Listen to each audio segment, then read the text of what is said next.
What is this case? What are you what are you defending against, and why is it important?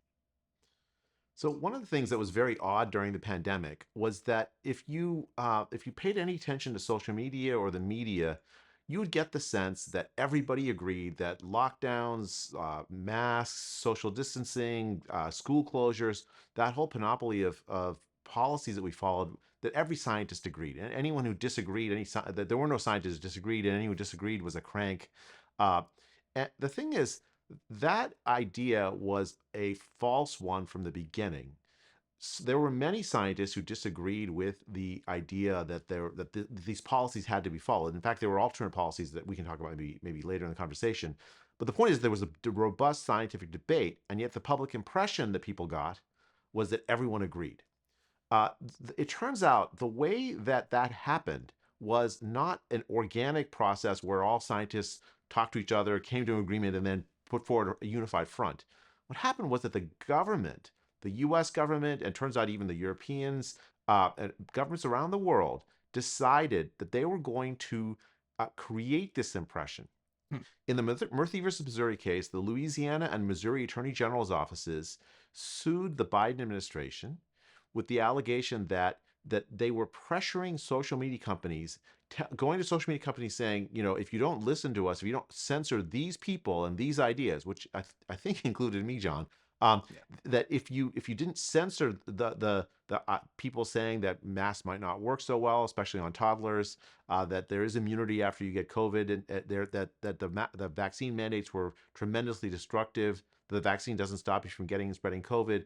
That there are side effects. I mean, just a whole host of topics that are just, I think, the subject of scientific debate and certainly contention. I think I know the answer to that, but it's something that everyone else should have been able to hear. The Biden administration censored social media discussions of those ideas. The lawsuit essentially accuses the Biden administration of doing this, saying that it violates the First Amendment. And the lower courts agreed with us. One judge, the lower court judge, they characterized this whole effort as essentially a Biden administration Orwellian ministry of truth. Yeah. That's the judge's words, not mine. And ordered him to stop doing it. And so right now we're waiting for the Supreme Court to decide if the preliminary injunction ordering them to stop censoring social media discussions actually does violate the First Amendment. Well, you tell me, what did the Twitter files reveal that was specific to you and the way the platform was treating you? So I joined Twitter in August of 2021. I mean, I'm a academic at heart, John. So I would tell all my students back before in the old times that don't join Twitter, just write your scientific papers. But then I joined Twitter in 2021, and I noticed that I mean, I got a lot of followers for an academic almost immediately. And partly I think because of the Great Barrington Declaration, and I would post things, and my followers would see it. I would get all this sort of dopamine rush from like people liking my posts. A few people would disagree, but it was really strange to me in one sense, because what I was saying I thought was controversial, that we shouldn't lock down, we should open schools and so on, and I was surprised how little pushback there was to me on Twitter. I joined Hmm. Twitter in order to reach lots and lots of people who hadn't heard of me, and I was just reaching people that had heard of me. When Elon Musk bought Twitter, he opened up the files to some journalists, including a fantastic journalist of the Free Press named Barry Weiss. She looked my name up on the Twitter databases, and what she found was a picture of me on the Twitter database with a little orange bubble saying "Trends Blacklist." Twitter had placed me on a blacklist the day I joined Twitter to make sure that only my followers saw my posts and that had no chance of others seeing my posts. Now, the claim at the time when it came to what's happening on social platforms from, I think in many cases essentially like-minded people to myself, sort of free marketeers, is, well, private company, essentially private property, Twitter's servers. You have no right necessarily to have your message broadcast on a private company's expensive infrastructure.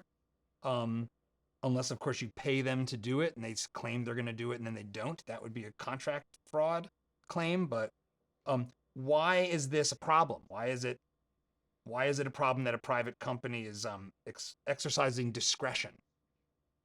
Yeah, so it's, I mean, in general, not a problem. Like, you have different social media companies with different foci, right? So you can have next door aimed at, your neighbors can have some discussion, and you have policies. I mean, I think good policies, for instance, to eliminate child porn, abuse, threats, violence, those kinds of things. For almost any social media company, I would think would want those. I think, and it's completely legitimate that these social media companies organically choose these rules, but that is not what was happening here. What was happening here was pressure and threats by the government with specific direction, forcing changes in the terms of service, uh, putting in algorithms to identify posts that violated criticism of government policies, and done sometimes at over the sort of like pushback from social media companies. Some we've read these emails where you'd see the government come and say, well, you have to take down this vaccine injury group that's having discussions on your thing. Then you'll have the social media companies come back and say, well, they're saying true things. Why should we take it down? And then you'll say, well, then you'll see, like, you better take it down or else. Right. Right. So these are the way that the federal appeals judge that looked at the evidence characterized it. They made an analogy to Al Capone, like the Chicago gangster. They go to the businesses in Chicago, say, well, that's a really nice business you got there. It'd be a shame if something were to happen to it. Yeah. That was the implied threat of what the administration was doing in the context of the social media censorship. It was not an organic decision by these social media companies. I mean, in principle, if you had sort of free entry, you could have competing social media companies. But even that was suppressed. If you remember, there was a social media company called Parler that tried to enter Yeah. in, I think it was like 2020, in response to Twitter, what appeared to be Twitter deciding to suppress discussions about elections and whatnot. And that was essentially taken down in ways that I mean, I didn't realize was possible to take it down. I don't believe any of that was organic. I think that government actors, both in the United States and in Europe, pressured and the social media companies and attempted to and succeeded in distorting the market around social media. First, I want to make sure that you agree with something, which is it the case in your opinion, as an academic living swimming in those waters, that academia writ large has more or less carried water for the government's efforts here? Would you say that's a fair characterization? 100% that's true. If you were an academic, especially if you're a scientist, it was tremendously difficult to speak up against the government's approach to the pandemic, even when you saw scientifically that it was wrong, that it was causing harm. I know scientists who signed the Great Barrington Declaration, this thing that I wrote in 2020. Almost a million people signed it, and tens of thousands of doctors and scientists. People lost their jobs for signing it. Academics lost opportunities for grant applications, collaborations, teaching, slots in conferences. It turned out to be a tremendously oppressive environment to be an academic who opposed the lockdowns. If you like this clip, we've got so much more where that came from. So be sure to hit that like button, subscribe to the channel, and ring the bell so you won't miss our new videos as they come out each week.